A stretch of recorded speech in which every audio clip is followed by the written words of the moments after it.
Good morning students, welcome back.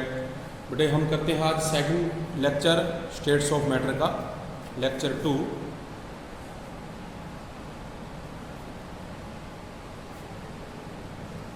और इसमें बेटा जो लेक्चर 2 है, आज का जो अपना टॉपिक रहेगा वो है डायपोल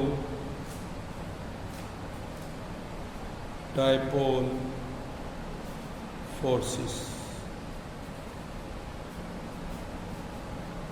भी जो डायपोल फोर्सेस है वो क्या है, आप देखते हैं भी कोई भी बेटे हम पोलर कंपाउंड लेते हैं, उस पोलर कंपाउंड में कटायन और अनायन प्रेजेंट होते हैं, और जो डायपोल है वो दूसरे जो हमारे पास बेटा एक कंपाउंड है उसके जो डायपोल्स हैं उनको अपनी तरफ अट्रैक्ट करते हैं, और ये पोलर मोलिक्यूल्स होते हैं। एग्जाम्पल जैसे आप लीजिए HCl। ये जो HCl है बेटा, इसमें जो क्लोरीन है इस पर स्लाइटली नेगेटिव चार्ज और हाइड्रोजन पे पॉजिटिव चार्ज होता है, और जिसमें पॉजिटिव और नेगेटिव चार्ज है उसे बेटे हम क्या कहते हैं, पोलर मॉलिक्यूल्स। क्या नाम देंगे, पोलर मॉलिक्यूल्स।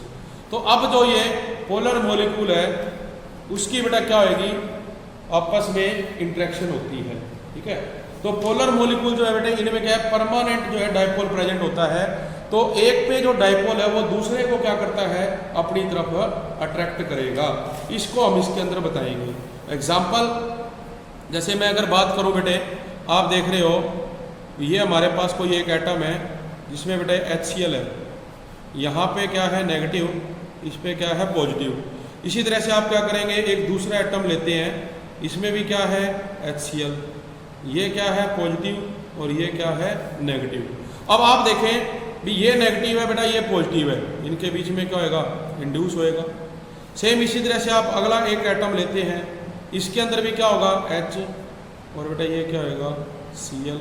ये माना जाएगा अपना पॉजिटिव, ये माना जाएगा नेगेटिव। फिर एक एटम और आ जाएगा, इसके अंदर क्या आएगा HCl, ये भी पॉजिटिव, ये नेगेटिव। फिर एक और ले लो, उसमें भी क्या आएगा बेटा H और Cl, ये नेगेटिव पॉजिटिव। और आप क्या देखेंगे भी जो पॉजिटिव नेगेटिव है वो एक दूसरे को क्या कर रहे हैं, अट्रैक्ट करेंगे बेटे। ठीक है, इस चीज़ को समझाने के लिए हम लोग देखें अगर बुक में, तो आप देख सकते हैं बेटा ये अपने को डायग्राम दिया गया है, जिसमें क्या है भी जो positive part of the polar molecule है वो सराउंडेड है negative part of the molecule से। इसी चीज़ को हम जो है दूसरे फॉर्म में भी करेंगे, जैसे अभी एक आगे डायग्राम आएगा। और इसी प्रकार नेगेटिव के पास क्या है, सारे पॉजिटिव चार्ज बेटे प्रेजेंट है। तो इस चीज़ को हम क्या कह रहे हैं, डायपोल कह रहे हैं, क्योंकि एक जो डायपोल है वो दूसरे डायपोल में क्या कर रहा है, अपने आप को इंड्यूस कर रहा है। ठीक है, तो बेटा देखो इसमें क्या होगा, हमारे पास जो ओवरऑल रिजल्ट रहेगा, ओवरऑल रिजल्ट में क्या कहोगे भी जो नेट फोर्स ऑफ अट्रैक्शन है, और जो नेट फोर्स ऑफ बेटे अट्रैक्शन है उसमें जो प्रोड्यूस होएगी इज कॉल्ड डायपोल। मतलब ये नेगेटिव पॉजिटिव को जब एक दूसरे के साथ अट्रैक्शन करेंगे तो इसे हम क्या कहते हैं, डायपोल फोर्स कहते हैं।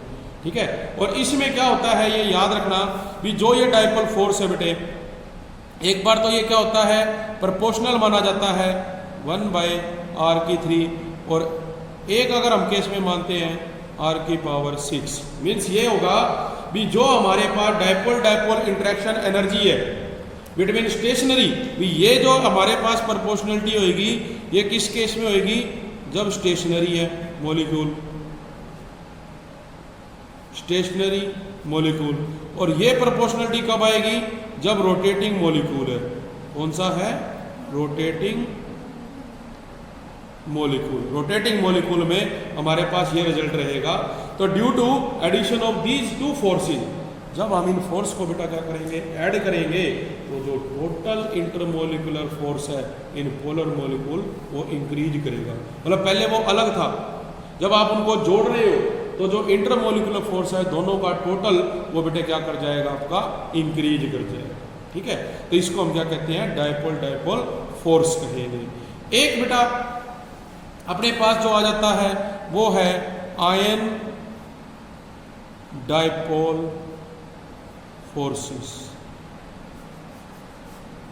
जो आयन डाइपोल फोर्सेस है, इस केस में आप देखेंगे भी अपने पास जो एक आयन है उसके पास जो दूसरे अपने डाइपोल मोमेंट है वो क्या होता है बेटा, इंड्यूस होता है। आप देखें भी NaCl एक आयनिक कंपाउंड है, आयनिक कंपाउंड, और इसको जब बेटा ब्रेक किया जाएगा, ब्रेकिंग,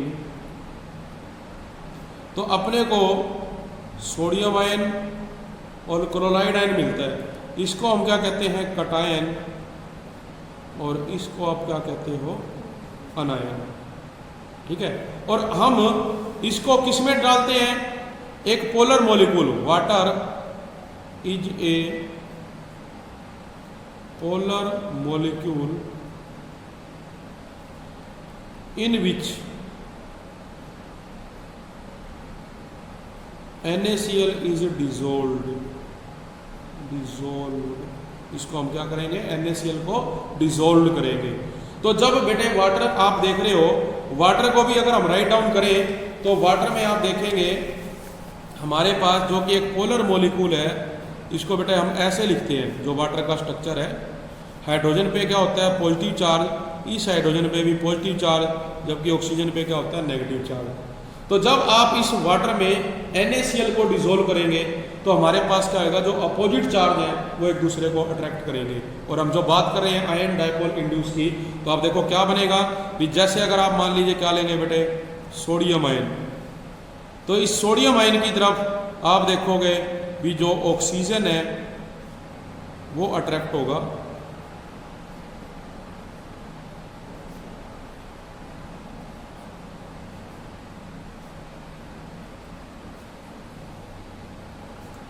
इन पे पॉजिटिव चार्ज है,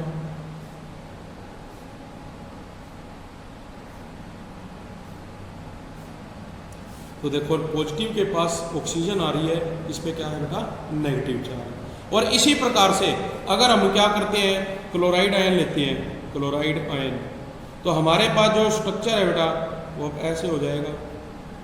मीन्स जो H+ है वो बेटा किसकी साइड हो जाएंगे, उनकी जो डायरेक्शन है क्लोरीन की तरफ हो जाएगी।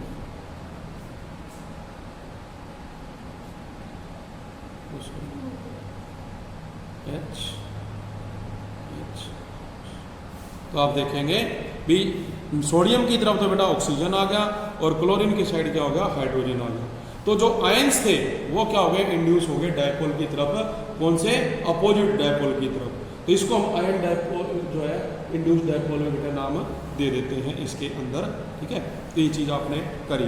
तो इस तरह से बेटा ये क्या रहेंगी, अपने जो इंट्रैक्शंस हैं वो इसके अंदर रहेंगी। इसी प्रकार से आपको बेटा एक चैप्टर 4 में टॉपिक करवाया गया हाइड्रोजन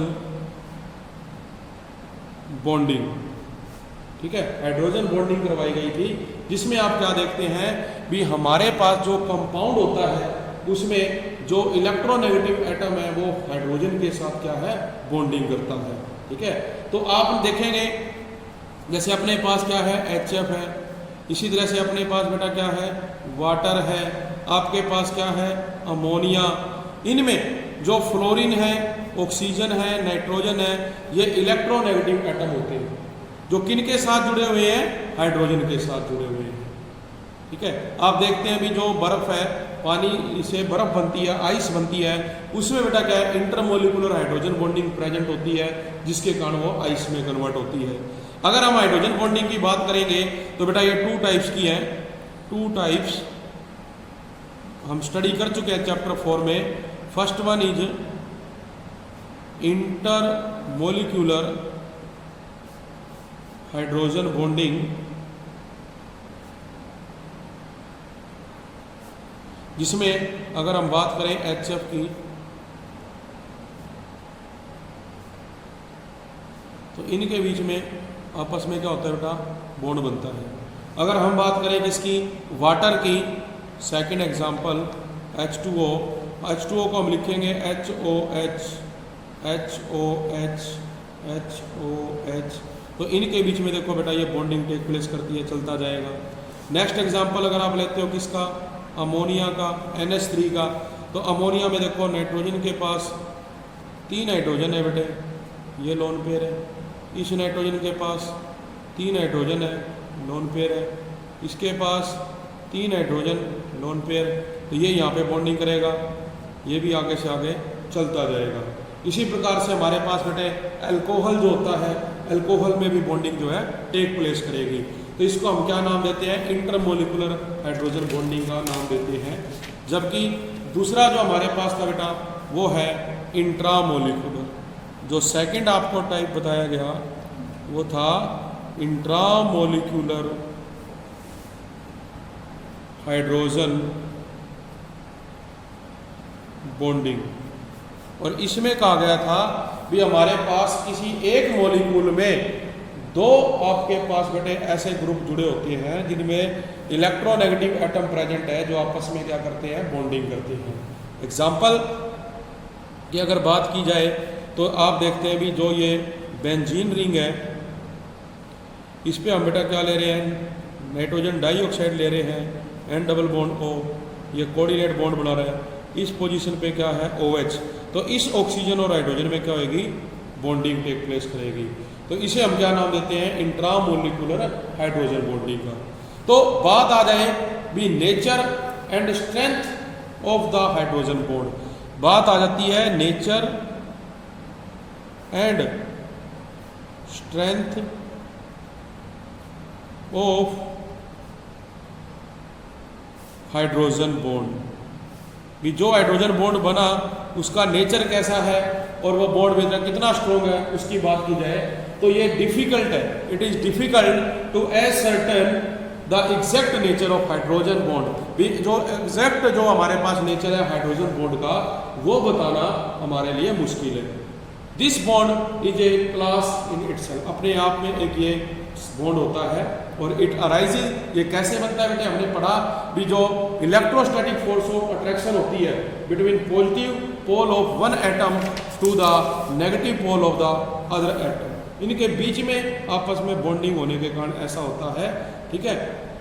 और जो बेटे हमारे पास ये जो सब्सटेंसेस हैं हाइड्रोजन बॉन्ड के, ये इलेक्ट्रोस्टैटिक फोर्स होता है रेदर देन केमिकल बॉन्ड। भी कोई भी केमिकल बॉन्ड नहीं होता।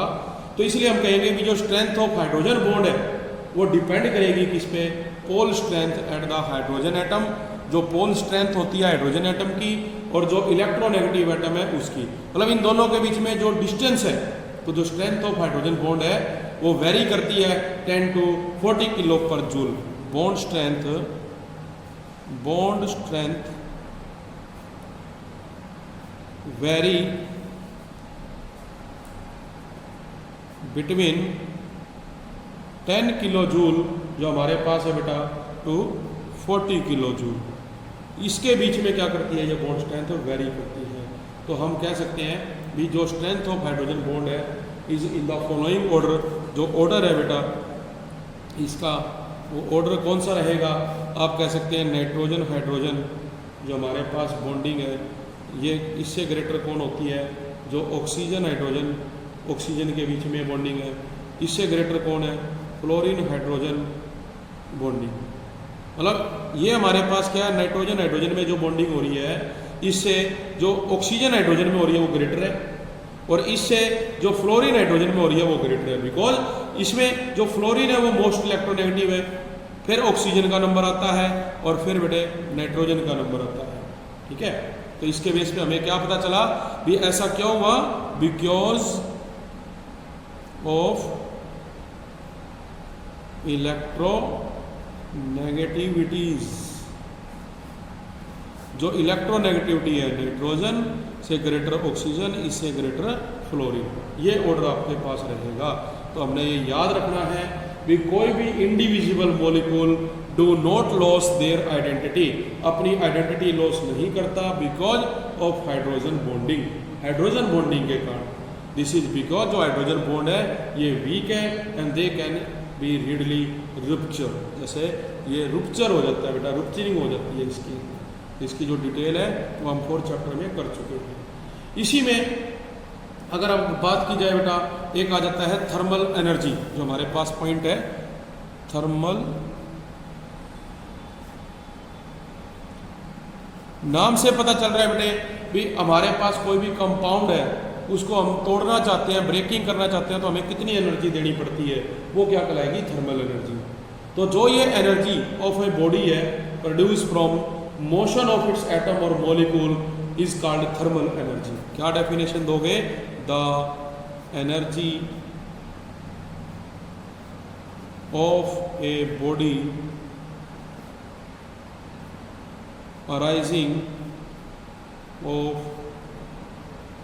arising from motion of its atoms or molecules,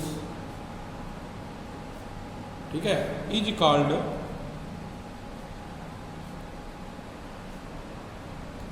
thermal energy. इसको हम क्या नाम देंगे, थर्मल एनर्जी का नाम।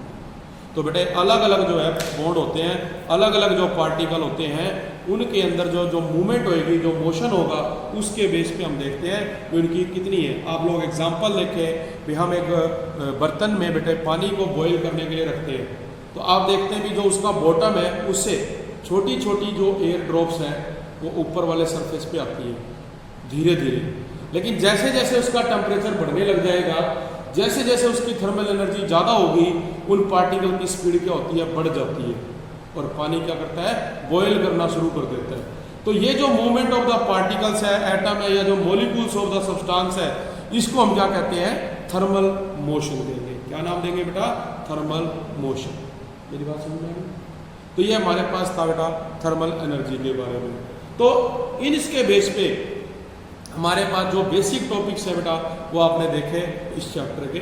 अब हम क्या स्टडी करेंगे, हम स्टडी करेंगे जो बेटा मॉलिक्यूलर कंसेप्ट है मैटर का और उसकी 3 स्टेट्स का। और ये कल भी हमने डिस्कस किया था भी मैटर क्या होता है और उसकी क्लासिफिकेशन क्या है, कितने टाइप का जो मैटर है होते हैं। तो हमने पढ़ा था भी जो मैटर है there will be in 3 states, solid state, liquid state and gaseous state. ठीक है बेटा। तो जो हमारे पास क्लासिफिकेशन है, देखिए अगर उसकी बात की जाए, क्लासिफिकेशन ऑफ मैटर, तो इसमें फर्स्ट जो है बेटे आपका सॉलिड है, सेकंड हम कहते हैं लिक्विड, और थर्ड आपका क्या रहेगा, गैस। तो ये 3 हमारे पास पार्ट रहेंगे जिनको हमने क्या करना है, डिस्कस करना है 1 बाय 1। आप लोगों को पता ही है भी जो हमारे पास सॉलिड स्टेट है वो क्या होती है बेटे, solid state definite shape and volume. जो सॉलिड है इनकी बेटा जो शेप और वॉल्यूम है वो डेफिनेट होती है। कारण उसका due to intermolecular forces of attraction between the constituent particles. किसके बीच में, जो कंस्टिट्यूएंट पार्टिकल्स हैं उनके बीच में बेटे, तो वो सॉलिड स्टेट कहलाती है। ठीक है। दूसरा आप लोगों ने पढ़ा है बेटा लिक्विड स्टेट, जिसमें हम कहते हैं we definite volume but not definite shape. It will change from vessel to vessel। ये एक वेसल से दूसरे वेसल में ये चेंज होती रहती है, because due to weak forces of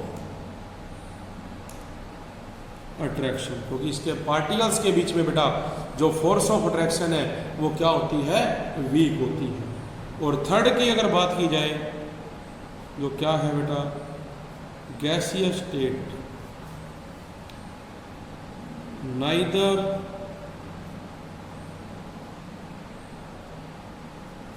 definite volume nor definite shape,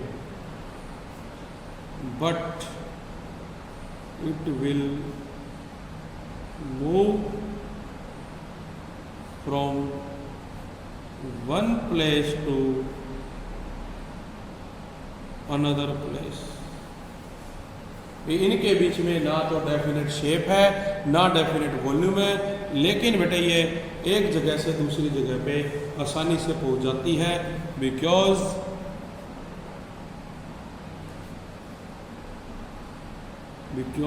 due to small amount of forces, that is due to negligible forces. ये जो फोर्सेस है वो मान के चलिए लगभग उसमें नेग्लिजिबल होता है। तो बेटे हम इस बेस पे क्या कह सकते हैं, भी देखो जो सॉलिड है इसको अगर आप क्या करोगे बेटा, हीट करोगे तो जो इसके पार्टिकल में फोर्स ऑफ अट्रैक्शन है वो वीक हो जाएगी और वो किस में कन्वर्ट हो जाएगा, लिक्विड में कन्वर्ट हो जाएगा। और इस लिक्विड को भी हम दोबारा क्या करेंगे, हीट करेंगे तो इसमें जो फोर्स ऑफ अट्रैक्शन है वो और कम हो जाएगी, तो किस में चेंज हो जाएगा, गैस में चेंज हो जाएगा। और अगर हम इन गैस के वेपर्स को बेटा कूल करते हैं, ठंडा करते हैं, कूल, तो किस में कन्वर्ट हो जाएगा, लिक्विड में, क्योंकि वो एक दूसरे के क्लोज आ जाएंगे। और इन लिक्विड को भी आप क्या करते हो, कूल करते हो, तो वो सॉलिड में कन्वर्ट हो जाएगा। तो इस तरह से हमारे पास ये जो एक इक्विलिब्रियम प्रोसेस है वो चलता रहेगा, जिसमें आप देखते हैं भी सॉलिड लिक्विड में, लिक्विड गैस में, या गैस लिक्विड में, लिक्विड जो है सॉलिड में बेटे चेंज होता रहता है। और आपकी डेली लाइफ में इसके बहुत सारे जो एग्जाम्पल है वो प्रेजेंट हैं, जो सॉलिड स्टेट में होते हैं, लिक्विड स्टेट में होते हैं और गैसीय स्टेट में होते हैं बेटे, ठीक है। तो वो आप लोगों ने करने हैं। इसके बाद आप देखते हैं बेटे जो पीरियोडिक टेबल है, पीरियोडिक टेबल में, in periodic table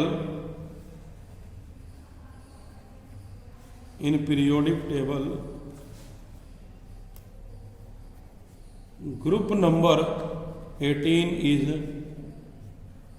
inert gases. क्या होती हैं वो सारी, इनर्ट गैसेस होती हैं बेटे, ठीक है। तो वो फ्रीली जो है मूव करती हैं।